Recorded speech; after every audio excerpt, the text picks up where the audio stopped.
Funding for Portrait is provided in part by the Dayton Hudson Foundation on behalf of Dayton's and Target stores.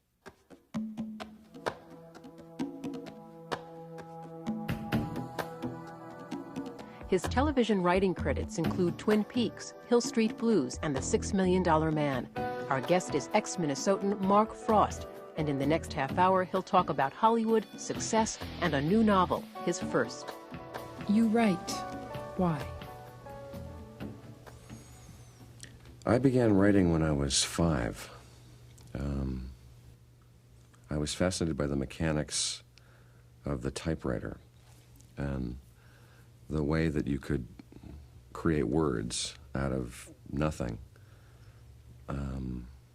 So it was sort of a magic process for me very early on.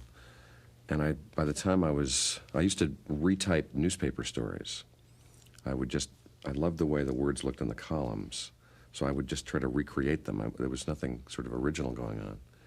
And then I thought maybe I should try to write my own stories, these things that were kind of bouncing around in my head. So I started writing novels at 11 and wrote, I think, 3 between the ages of 11 and 15. I think it was a way of figuring out who I was at that age, which is a fairly tall order. And then I reached the age of 15 and started writing plays because I found out that if you worked in the theater, you could meet girls. That led me into acting and directing and all the other things. I've sort of come back to writing now, after all this time, as really the foundation of what it is that I want to do and how I see myself. And I think it's just the touchstone that keeps me aware of what's going on inside me and who I am. Do you remember the first thing you wrote as a child? I remember the first novel, yeah. What was it about? Well, it was drawn, I think, in large part from The Man from U.N.C.L.E., and with a liberal sprinkling of the Three Musketeers. And it was extremely violent. That's mostly what I remember. I think I killed 40 people in maybe 10 pages. That was sort of the average. One thinks of a writer as being a solitary individual. Were you a solitary child? Yeah, very. I mean, I had a younger brother and a younger sister, but we moved around a lot when I was a kid, so I was constantly being thrust into new social situations, and I learned to become self-reliant very early on, and I think that helps develop an interior sense of self and imagination. And yeah, I spent a lot of time by myself as a kid, and at the same time being, by all sort of normal measures, quite active and quite social and athletic and all those things, but I always had a real private interior life. The $6 Million Man.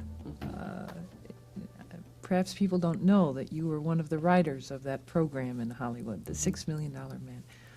What did you learn through that? I learned what the Writer Guild minimums were for working on television. That was my first really paying job where there was more than 3 figures attached. And I was 20 years old. I'd come out to Hollywood after my junior year of college, just as sort of a lark to see the place where I'd grown up. I hadn't been back there in a number of years.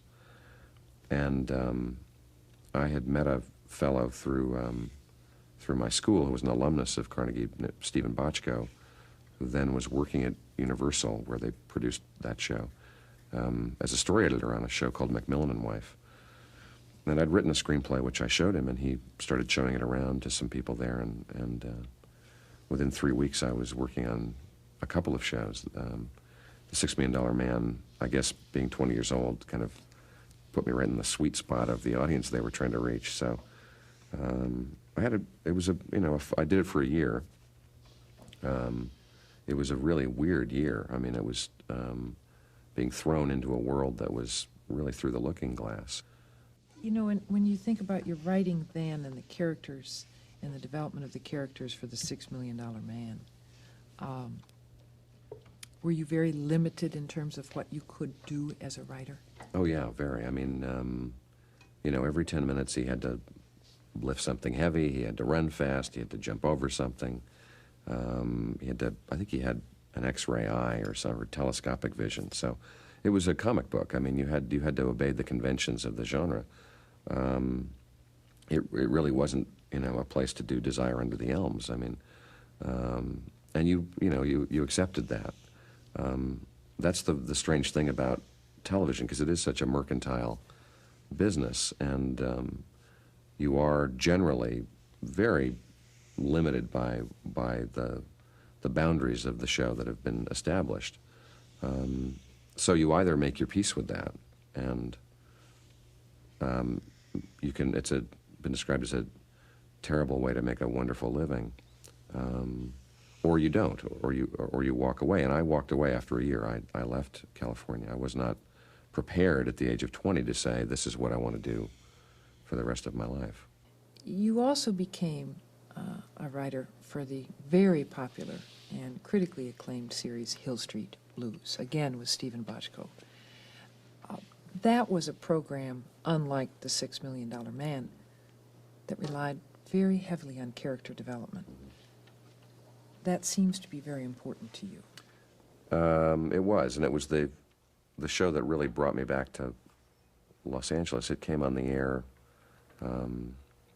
and about 10 minutes later, I think I called Stephen and said, do you have any openings? Because I'd really, this is the kind of show I've been waiting for. It's, it really does break some ground, and it's something I'd like to, you know, put my shoulder to the wheel for if you need any help on it. And he said, yeah, come on out. So, what did you learn from writing for that program?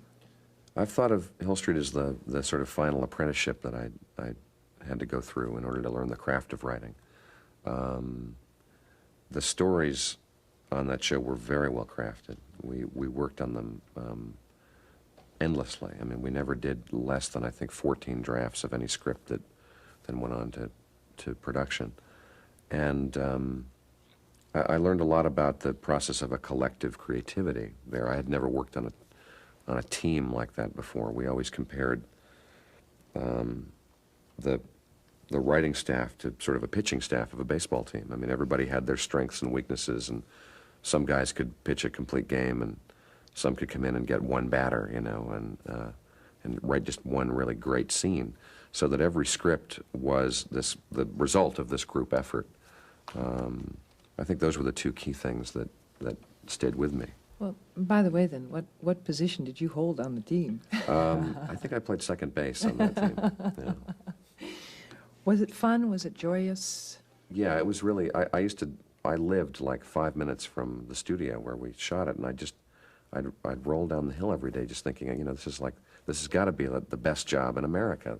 I mean, I'm going down to do this thing today, and it was really a lot of fun. We had some great laughs and some great kind of experiences. Did you fall in love yourself with some of the characters you were creating? Well, it's funny. Charlie Haid had been a friend of mine and had been one of the guys who had been instrumental in my coming to Los Angeles. And Charlie, who played Officer Renko, the sort of redneck guy, Charlie owned a ranch in Northern California, and this was years before the show came on the air. We used to go up to that ranch and just sit out on the back porch and talk like these two characters that we invented. I was, I think, Denver Bob Hobbs, and he was Wayne Charlie Chance. And we still talk to each other this way. And Wayne Charlie Chance really became Officer Renko. So I loved writing for that character. Twin Peaks was very successful because it was considered such a radical departure from anything that had been on television prior to that.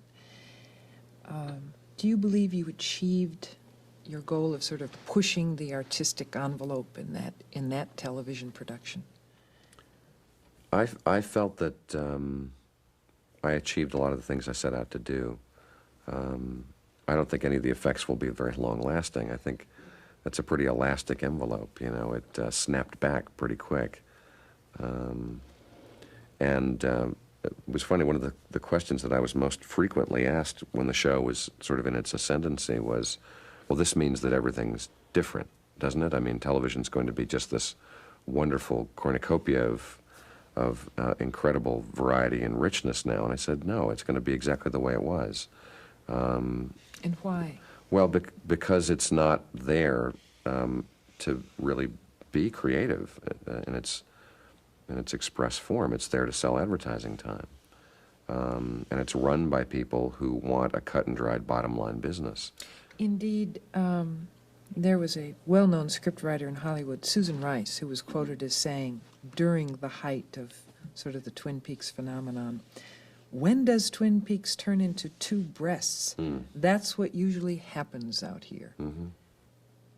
Did that happen to Twin Peaks? No, I think to its credit, it stayed weird and quirky and idiosyncratic to the end. Could it have happened? Not if I was involved with it, no. The network was very anxious to get rid of it, frankly. I mean, they did everything they could to drive a stake through its heart. They put it on opposite Cheers, which was the #1 show to begin with. That was our competition going in, and we more than held our own in that spot. And that first season that created all that wild sort of enthusiasm. And then they moved it to 10 o'clock on Saturday night the following fall, and knowing full well that our audience, which tended to be younger people, that was their night out. It was the most inexplicable decision I'd ever encountered in television. You are young. You are considered very successful. Do you wonder sometimes if success has come too easily? No, it didn't for me. Because I think internally it was very difficult, and it took a long time to come to grips with all the things that growing up involve. And I think also because I left Los Angeles when I did, and I had some fairly lean years before I went back there. I feel like it came at the right time for me. What does success mean to you now? Freedom. That's really the only reason to have it. Freedom in what ways? Financial? Yeah, freedom to do what you choose to do, to live your life the way that you see it unfolding. Does that require financial riches?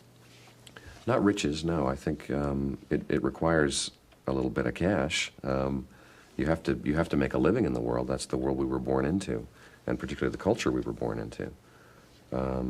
That's how the culture rewards us with freedom.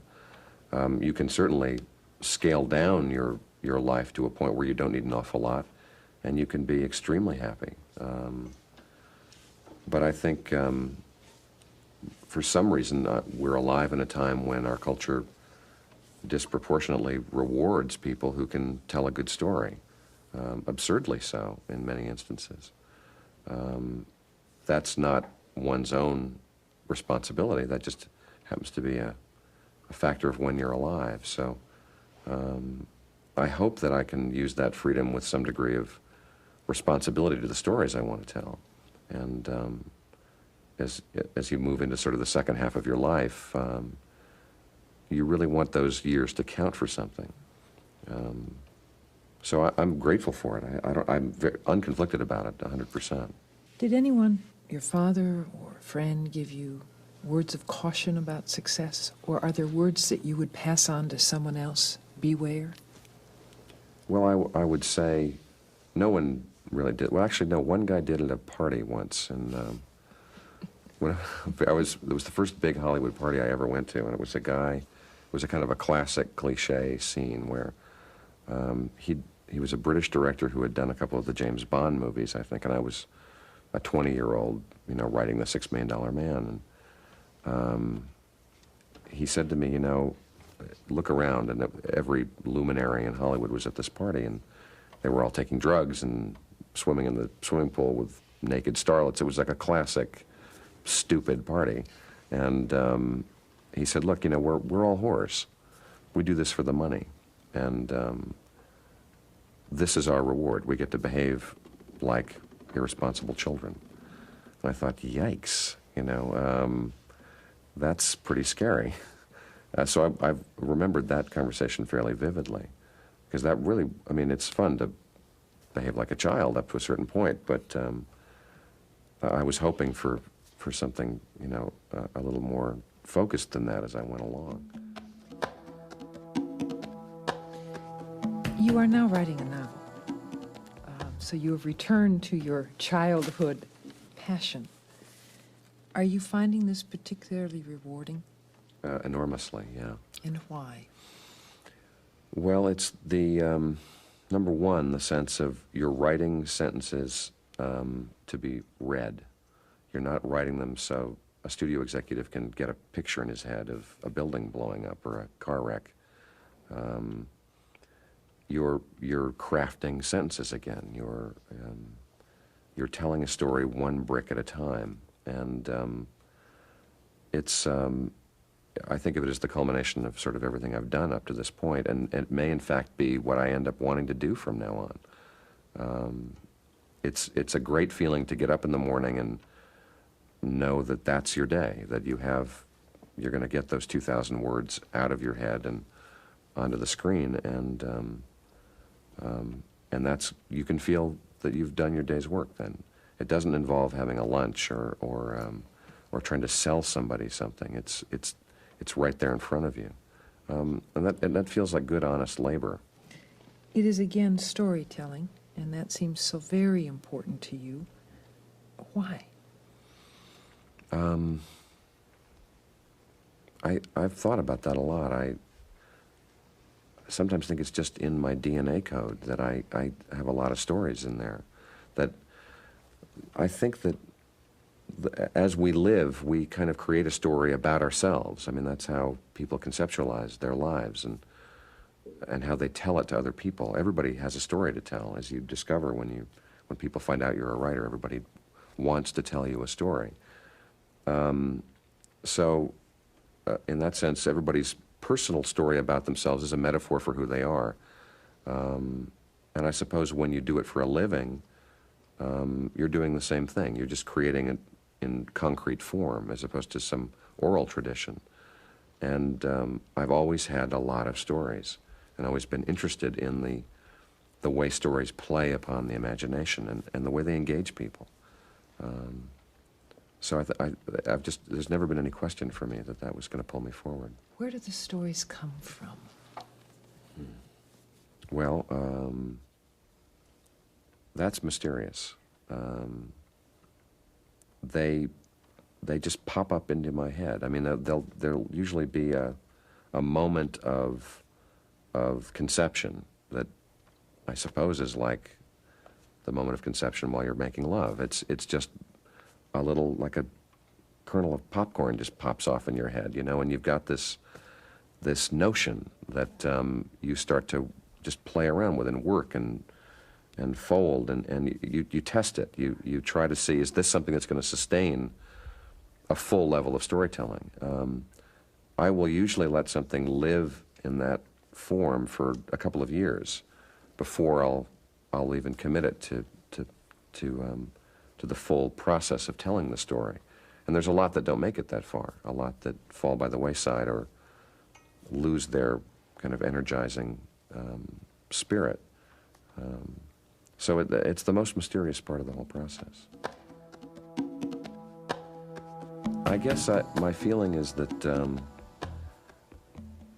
that we're sort of spiritual creatures trapped in a physical body, and that we're constantly trying to work out that friction and that conflict. As a race of people, I think we're evolving. I think if you pay attention to history, that's both undeniable and you can make very good arguments for it. My feeling is that Earth is a school, and that whatever it is that animates the bodies that we walk around in are here getting an education. And you'd better pay attention, or they'll they'll keep you here a lot longer.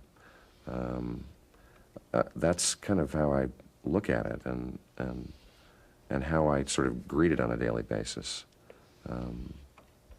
If you can eliminate fear from your life, the fear of all the things that drag us down, I think you move closer to that understanding and start to be able to see how your life lays out.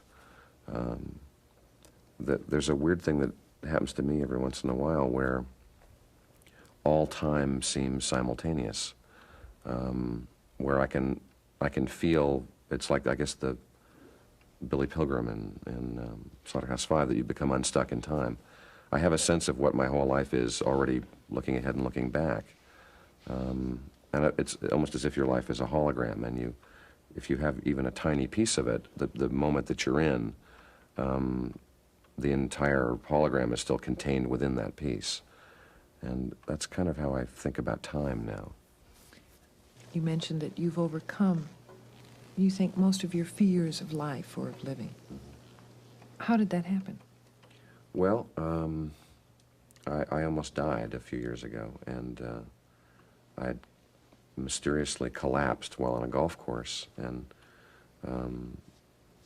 my heart had gone up to like 240 beats a minute, and I couldn't breathe and slipped into unconsciousness, and they never were able to determine exactly why. It was some sort of accumulation of anxiety or stress or tension, or all the fears that were weighing on me. And I can remember lying in the ambulance on the way to the hospital and feeling like I was very close to going, and thinking, if this is it, if this is going to be the end, it's really not so bad. I'm not in pain. I'm actually quite serene in this moment. And if I just take one more step, I'll be out of here. And I didn't do that. Whatever it is, I didn't have an out-of-body experience, but I came back, and for some reason that kind of evaporated the fears. It was like, what else is there to be afraid of than death? And if you're not afraid of that, it liberates you from a whole chain of other fears that I think are connected to that. If you can get to the point where you embrace that idea, and the idea of loss, which is an inevitable part of life, I think the rest of your life is fuller, and is more informed with the value that you get from the moment that you're in, because you know it won't be there again. So I make an effort to, as much as possible, try to stay in that place, and I think my life has been a great deal richer since that moment. And when you write, will you just try and tell a story, or might you try and tell a story but give some hope at the end?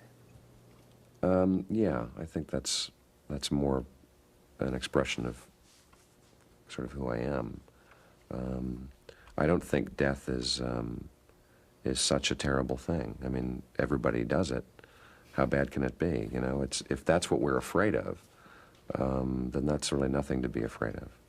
So you have to make the most of what you're given and the time that you're here. And if people can derive that from a story that they see, or a book that they read, or a movie that they go to, I think that's about as high an aspiration as what I do can attain. Anything beyond that, I mean, I think steps beyond the boundaries of what storytelling is for in a culture and a people. Well, Mark Frost, a hopeful man, thank you for joining us very much. My pleasure.